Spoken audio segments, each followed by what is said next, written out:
Still a city, still so far from home.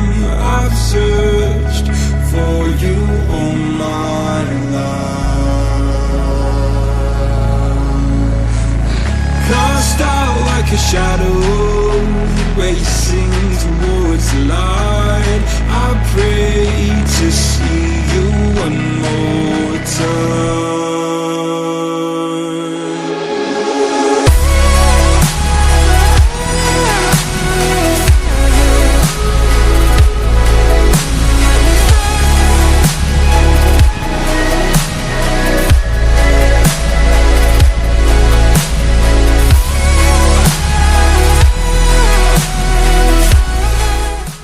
Hey guys, welcome back to my channel. This is a 1974 model B1 Indian Bullet 350 from the Enfield India Limited with a bolted frame.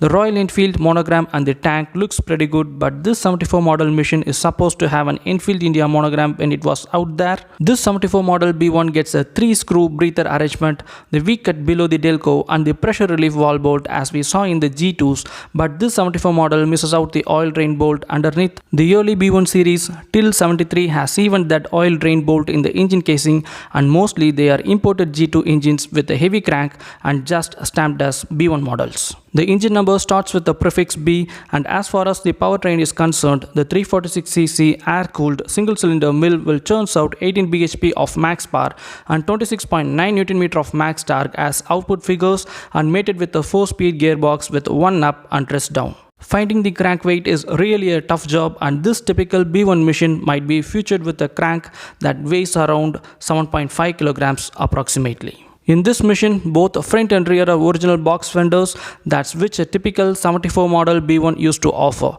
This typical Bullet 350 gets a bicycle hub with an alternative spokes pattern with one left and one right, and that makes the B1 to differentiate from other G2 models.